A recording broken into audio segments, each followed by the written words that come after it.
Hey everyone, this is your friend Kent C. Dodds, and I am joined here by my friend, and hopefully yours too, Scott Hanselman. Say hi, Scott. Hi, sir. How are you doing? Doing super well. Thank you so much for joining us. I'm super excited to chat with you. We have known each other for what was maybe 4 or 5 years. At least, yeah. Yeah, that was pretty early in my career. And I posted this blog post called "First Timers Only." It talks about being welcoming to first timers in open source. And why don't you tell us your side of the story of that? Like when you saw that blog post, you kind of were inspired a little bit. Yeah, absolutely. I mean, I'm always trying to lend my privilege to people. And if someone's getting started, I want to kind of help them out, right? We've all had that opportunity where someone's given us a ladder or a step stool or something. And I've always felt that the on ramp to open source has been non trivial. And Mm, it's got bumps in it. And, I'd been thinking about that and trying to come up with ways to express it. And then I saw a blog post from you that expressed the same thing, except even more eloquently and better. And you were putting goodness out into the world and had this idea. And I said, oh, yeah, we should team up and let's mm, try to do something here. Let's collaborate and come up with a place that aggregates all the ways that people can get together. Now, this is not a unique idea. Of course, uh, Charlotte went and did your first PR, so then we support her thing. And hmm there are lots of other people who are coming up with different on ramps, whether it be up for grabs or first timers only or your first PR. But the goal here is for people to have that same sense of fulfillment that you and I have from doing open source and make it even easier so their journey is easier or simpler than ours. So we teamed up and made firsttimersonly.com, which is really just a bit of brochureware as a jumping off point for your first pull request. Yeah, I loved that, being able to create that with you, and I think that a lot of people have benefited from that, and I feel, at least in the open source community, I feel like there are a lot of people, as you mentioned, that are interested in improving that on ramp experience for sure. Absolutely. So you mentioned one thing, and I've heard you say this before, the this concept of lending your privilege, and I love that idea. Can you talk a little bit about that? A little bit. I feel like when I talk with people about privilege, I get some eye rolls, and I get some some people who almost like it's like they disbelieve in the concept of privilege Mm. or whatever. Can you talk a little bit about why what lending your privilege really even means and why it matters so much to you? Well, so the concept of lending privilege, or at least that phrase, is from my friend Anwan Simmons, Anjuan, and you can go and Google for Anwan Simmons and see his excellent presentations that he's given around the world as a technologist on lending privilege, and he expresses it in such an interesting way because he's actually a black man in tech who's been in tech for 20 plus years, but he finds that even though he is black, has a male privilege. He has privilege because he's very tall. He has a presence about him, and he then wants to allow other people to borrow his privilege, lend his privilege. And lending privilege can be something as simple as agreeing with someone in a meeting and then lifting them up. It's opening the door a bit and then allowing them to enter the room and kick it open, kind of speaking metaphorically. I Mhm. think people wince at the idea of privilege when they feel that it discounts hard work, whether it Mhm. be saying, pick yourself up by your own bootstraps, or I did it all by myself. Um, Privilege, luck. When you asked me before we started recording, you said, "How are you, Scott?" And I said, "I'm well blessed." All of these things are the same essence. This idea that without getting too religious, like there, but for the grace of God, go I. Right? This idea that what a fortunate thing. I woke up vertical today. Yeah, there's some stuff at work, blah, blah, blah, but who am I to complain? Mhm. What a lucky person I am. I'm born in a first world country. I have shoes. I ate today. I'm not worried about where dinner's coming from. You might think that this is uh, bleeding heart, left wing, but this isn't political. This is simply a conscious and intentional waking up and looking in the mirror and saying, I'm here. How lucky is that? I wish that other people could be as fortunate as I, and then to apply it in all aspects of your life. So if I have any kind of privilege, then I will certainly try to lend it with a retweet or a forward or a warm introduction.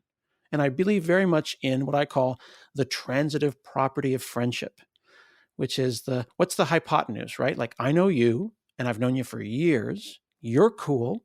If you meet someone and you know them for years and you say they're cool, man, any friend at Kent's is a friend of mine. Thereby, the transitive property of privilege and the hypotenuse, that's my friend too. And I'll do the best Mm. I can to help them out and then therefore pay it forward. Mhm. I really like that concept. What does that do for you as a person? Not that we should do everything just for us, but what impact does that attitude have on your life? It'll sound silly, but it simplifies things. Um, Someone encouraged me once early on in my career to not be a transactional networker. And I thought, what transactional networker? What Mm. an interesting word that is. And they Mhm. said, don't keep score. Don't ask for a referral fee. Just share. And yeah, you're going to get burned. You're going to get nailed. You're going to get ripped off. Okay, like bad stuff will happen. But for the most part, if you give freely without keeping score, it actually frees you. Mhm. And yeah, you might get burned and you might back off for a couple of months and then you'll go and do it again. But it's a very open and light way of living, and I think it releases some psychic weight from that that bump above your nose between your eyes, where just like the stress is there because you're keeping Mhm. score. Just give of yourself, of your network, of your time, and I don't know. Like as I said, I didn't mean to give you the impression I wasn't doing well. A little tired, but I am Mhm. very lucky to be here today. Mhm. Well, that's great. Oh, so Scott, you've been coding for over 20 years? How long exactly Oh my professionally? goodness. Okay, so professionally, I like to say like W-2, right, or Mhm. Yeah. 1099. Like to put it in an American, an ethnocentric perspective, we get a form from the government that says we've been a professional. Yeah. I've been doing that since 1992, so 27 years. Whoa. But the first time I ever coded would have been in 1985, and I probably was on an Apple II. Whoa, man. Yeah, I'm I old. mean, I'm Thank not you for trying to make that. you feel Thank you for old, that, but sir. I was not born by then. Yeah, well, I mean, to be clear, this was a for loop probably with a little robot that had a Sharpie on it, and I was probably writing logo on a big piece of butcher paper, and I made it do spirographs on a That butcher is paper. that's, like, the coolest thing I can think of. That's so cool. Wow, that sounds like a lot of fun. And you must have been a teenager at that point, right? Yeah, something like that, 12, Yeah, 13. Yeah. yeah. Wow, very cool.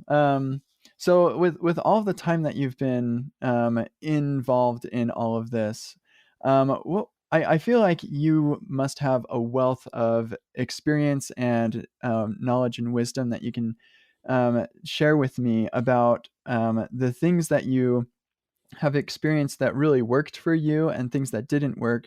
And in particular, I'm interested in, like we can talk about getting paid more and getting the right projects and all of that. And I feel like those are side effects of, yeah, those are important, I guess. But what I'm mostly interested in is where do you find happiness and fulfillment out of out of life in general, Mhm. and what can you do? Not that our career is where we find happiness and fulfillment, but if you have a really bad job, you'll have a hard time finding happiness and fulfillment. So, what do you do to, with regard to your career, to find that, yeah, happiness and fulfillment out of life? You know how we're all filling up our schedules and our Outlooks and our Google Calendars, and we're playing Tetris all week long, trying to find these 15 minutes and these 20 minutes and these 1 hour slots to have meetings, to delete email, to have time with our family. But I think rarely do we schedule time to figure out what the heck we're doing. Like, when was the Mm, last time you put aside an hour to just go, okay, what am I doing? What am I doing? Instead, we find those times on the toilet or at a stoplight. Or if you've ever had a driveway moment where you've driven home, you're parked in the driveway and you're just not ready to go inside right now. mhm, I like to be more intentional. Rather than letting life happen by default, I like to schedule that time and say, I need an hour. I'm going to sit down and try to figure out what are the three things I want to get done this week? Or what are the three things I care about as a family? What my family cares, my children, my wife. I may not be right. I'm not saying I'm going to like solve the world's mysteries, but I do get a sense of direction and a sense of maybe this is the wrong direction, but at least I decided it rather than it happened by default. I don't want to remove the spontaneity from life. Certainly, I want to be flexible, but I do want to know that I don't want to blink and have it be 2020 and then 2022 and then I'm 50 and then Mhm. I'm 60 and then whatever. And I didn't Right. really plan it all. So I'm always looking for opportunities to fix things that I can fix and then accept the things that I can't fix and let Mm. them go. So I'm very much kind of, water off a duck's back if I can't fix it. But if I can fix it, solve a problem, then let's get it done. Let's do it. Let's write that little bit of code. Let's give that laptop to that kid that needs a laptop. Let's forward that resume to someone who might have a job for that person who needs a job as intentionally as I can. I hope that answers that. It's a little bit of a Yeah, no, vagary. that's Maybe there's other questions that we can answer behind that, but that's yeah, how I try to live. there are several questions I have in there. The last thing that you said, actually, maybe this is a little tangential, but I'm kind of interested, and I wanna get back certainly to the idea of being intentional, but like, so there are a lot of good things that we can do with our time. There are a lot of people that we can help, and we can spend an entire day just focusing on helping Mhm. other people and making connections. For myself, I get at least an email once a week, at least, from somebody asking me to be their mentor. And I could say yes to every single one of them and do each individual a great amount of good. And then also, like, I'm pretty active in open source, and I get lots of people asking, "Oh, how do I use your library?" and stuff like that. And so there are lots of opportunities and Twitter and all of that to do that kind of service for people. So I imagine, I don't have quite the following that you do. I imagine you probably have a similar experience. What do you do to give of yourself in the way that brings that happiness that you're looking for, um, and also like preserve your boundaries around your own time? I think that there's a couple things there. First, you do have to say no. You can't just, like if someone, I remember someone saying that, if you become a vegan and then you become someone who cares about animals and then you start caring about the bugs and the bacteria and then you stop breathing because you don't want to kill any bacteria. Like, at some point you have to just call it and Mhm. make a decision. Like, otherwise you'll never step because you might step on something. So one doesn't want to get paralyzed with this perspective, but it is an issue of you go through your life, you do the things that you're ordinarily going to do, but you are conscious and aware. So when an opportunity presents itself, that you can address that in a positive way as quickly as possible, efficiently, but also with some amount of empathy. Mm. For example, I've got a non-trivial number of Twitter followers. Someone says, can you DM me? I want to talk to you about something. You have to use your judgment, right? Like, do I know you? Do you have 3 followers and you're an egg? Are you a bot? Like, you can't answer you can't let everyone into your life, Right. but you can do good judgment. Twitter gives you those tools like, well, 10 different of my friends know this person, or this person comes from a geographic area that I'm familiar with, or they may be in crisis or in trouble. Like, I may be able to help them in some way. But also you have to accept that your keystrokes don't scale. Right? I always like to say there's a finite number of keystrokes left in your hands before Mm. you die. So if a random stranger sends me a question and I only have 2,000 keystrokes left, I mean, do I give them to that stranger? So what I try to Mhm. do is scale through outreach. You can send me a question. It might be a question I've heard before. It's very likely a question I've heard before. If it's not, even better. You've given me a gift, a great question I've never answered before. But I'm not going to give you a direct 2,000 of my keystrokes. Instead, I will write a blog post about it, put it somewhere with a link, and then I will send you a link to that blog post. And then, of course, if you do that for 20 years, you'll end up with a nice blog that looks prolific, but is really just a big fact of you and your thoughts. And that scales. So that if I sleep or I get hit by an ice cream truck tomorrow, people will Google and they will find my answers, and hopefully that'll help them. So I think it's not only more efficient, it's also kind of karmically a good thing to put your thoughts out there, just like you're doing right now with your podcast. Yeah, that's part of the goal. Yeah, I think that's really super advice. I remember several years ago, as I was still kind of building up, some semblance of a following on Twitter. We were involved in a Twitter conversation, and it was getting a lot of attention. It probably had something to do with first timers only, and somebody was being a little bit antagonistic in the Twitter replies, and I was going back and forth with them for a little bit, and you sent me a direct message and you said, I don't always engage. And I think that's really good advice as well it's as important as it is to be a good human and, you care about people. I really like the idea of the finite number of keystrokes that you have left in your hands, and you have to make a decision about, what is the impact of the value that I'm creating Mhm. here, and can I increase that impact? And I actually have been doing that blog post thing. I answer people's questions through blog posts, and it's been really effective. So people who are listening, I think, could really benefit from. And this kind of takes us back to the intentional aspect. Like, when you are like, pretty much everything you do is creating value, and so if you can take that value and present it in a format that reaches more people, then you have increased the impact of that value.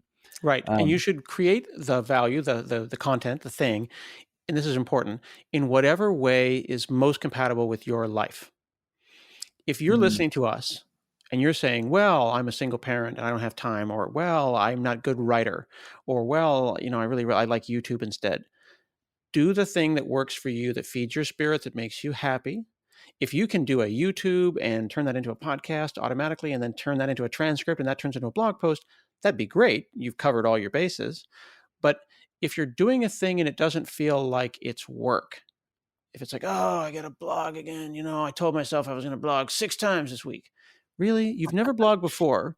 And now you're setting yourself up for failure. You're creating a guilt system that will do nothing but make you feel bad about yourself. But if you set a goal that is reasonable, blog once a week, everybody can do that, right? Or one video a month, something that is reliable but not stressful. Like I've been podcasting now for, I don't know, 680 episodes divided by 52. I don't know what that is, 12, 13 years, right?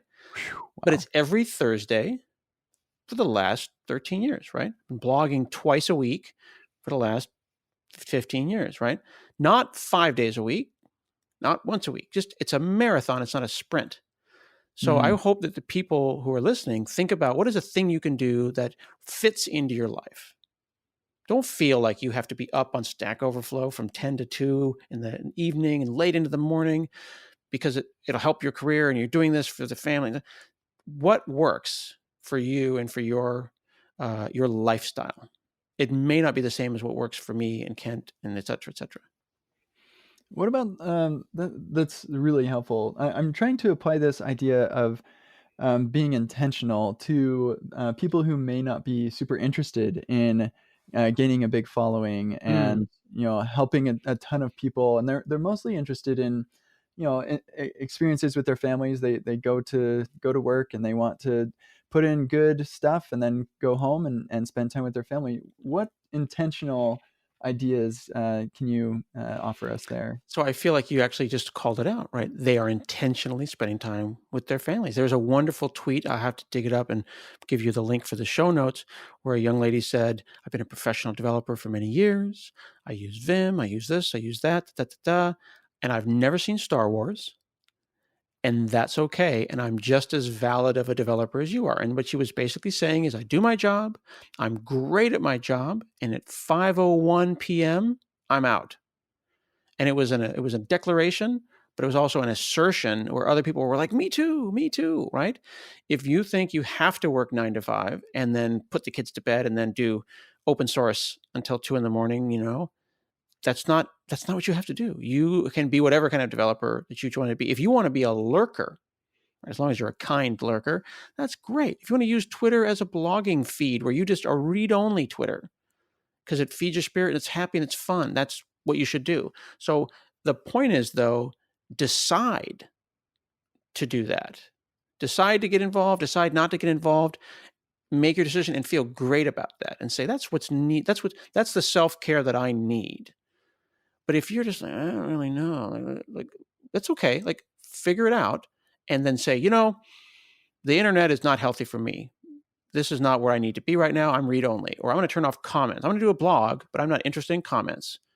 I'm not going to engage. There's no contact form, or I don't want to put my real name online, or I don't want to have my avatar be my face. It's going to be a Simpsons character or whatever. As long as you do it intentionally, I think you will be happier and you will be safer, both mentally and physically. I think that's such good advice. I feel like so I have a therapist. I feel like everybody in the world should have a therapist. I didn't always feel that way until I got one, and they are remarkably great. And the thing that I love so much about being able to meet with this individual is having some time to just reevaluate my life. Where am I right now? And how can I get to where I want to go? And just asking those questions makes a really big difference. And I think that kind of relates to what you're talking about is let's take some time to decide like evaluate where we are Mm-hmm. and evaluate like how are we getting to our goals, how are we doing with that, and and your goals don't have to be I want, a million Twitter followers, and I want to sell courses, and I want to make YouTube stuff and all that stuff. It doesn't have to be that. Like your goals can be whatever you really want to be. Like consider what is going to bring you happiness. And I think maybe like in a way it's a little bit of a selfish thing. Like for me, I selfishly create content because I selfishly want to help people. Like I really enjoy that process of bringing that help to other people, and so that's my goal. But for other people, maybe they enjoy that, but maybe there are other things that they enjoy as well. But what's exciting about what you just said and what's significant what you just says is that you acknowledge that it's selfish, it makes you happy, and you acknowledge that it's okay. We need to tell ourselves that it's okay. I want to be in tech to make lots of money, someone could say, and I'm not interested in doing a bunch of work for free. Well, then don't. You know what I mean? Then do it intentionally and don't, and feel okay about that because you decided that it was okay to do that. And there'll be, like we talk about privilege, there's inherent privileges that will enable some people to have more time than others. There are privileges that will allow people to go and enter spaces more fluently or more easily than others, and that's okay. But if you are ready to get involved, if you are ready to go and do this kind of stuff, then find a tribe of people, whether it be you and I or the people that we hang out with, positive Twitter, we can call it. Then we'll hopefully try to, make it a little bit smoother of an entry for you. And it's also important to remember that you can do these things and you don't have to keep doing them forever. We see so many people who burn out in open source because they did it and now it's just weighing on them. Well, I got more issues, I Yeah, it's no watched longer fun. someone stepped away from the Debian open source project recently, and it was they said, I went to this user group and I realized that I don't want to do this anymore.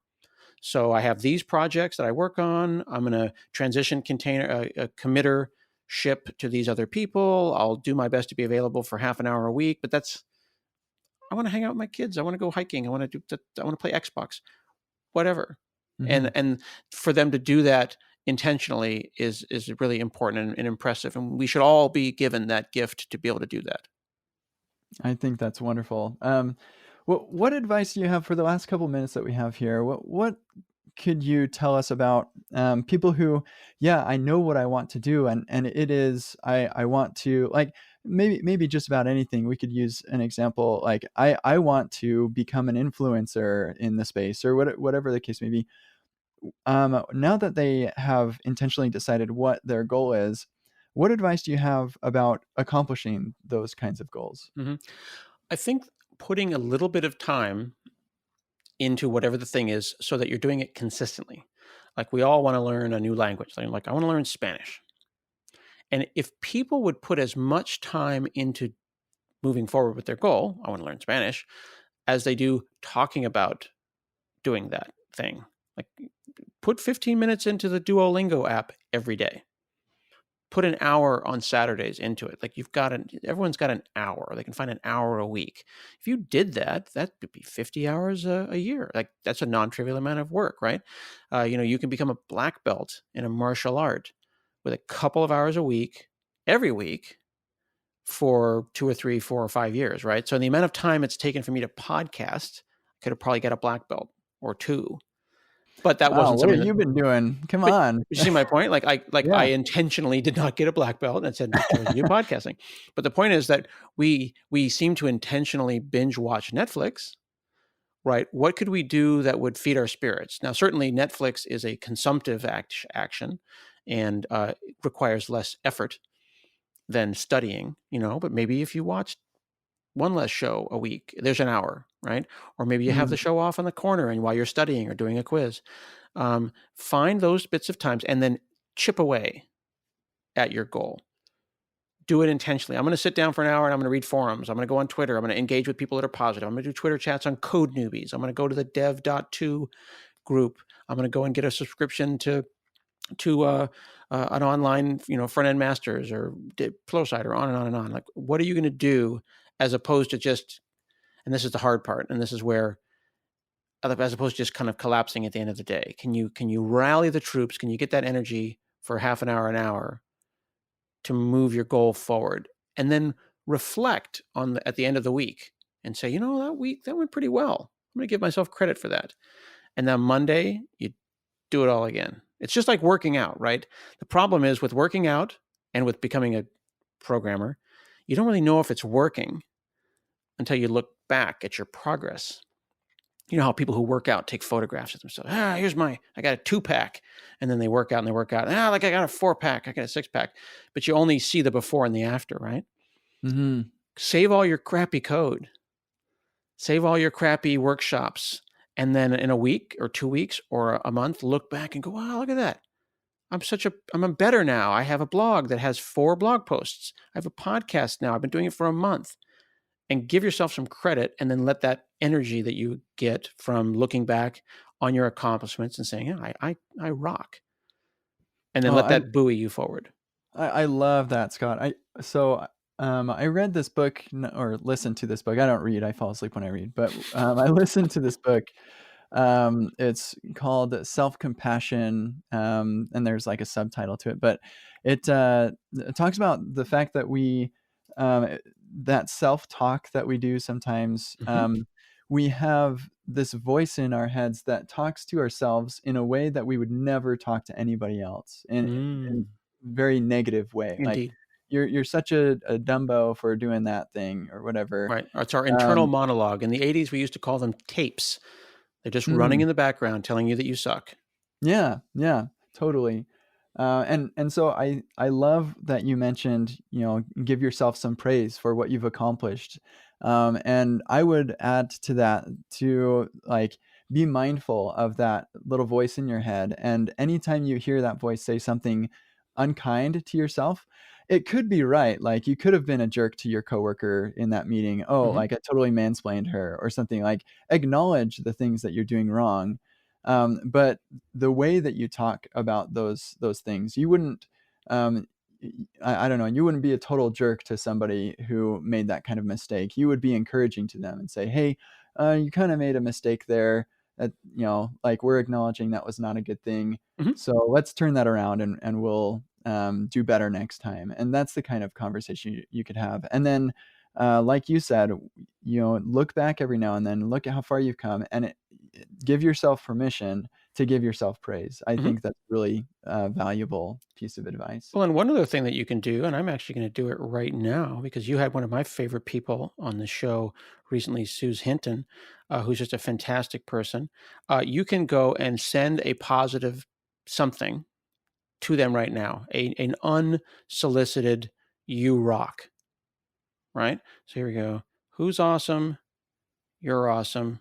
Animated GIF. So that's a little bit. I just sent that to my friend just to let them know, like, here's an unsolicited. You're doing great. You Mm. rock. And they'll go, what's this for? Nothing. I just was thinking of you.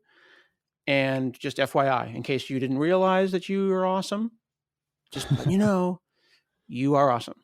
And if you do a couple of those a week, get in the habits of letting people know that they're cool and that they're okay. And you might just catch them at a moment where they really needed that. Oh, that's so good. And as much as I don't want to end the show, I think that's a really great place to end our conversation here with the last couple of seconds we have. So, Scott, this is just so fantastic to chat with you about this. This conversation went in the best possible direction, I think. So, thank you for that. Um, where can people find you online and yeah, connect with So you? you can go out and you can Google for Scott.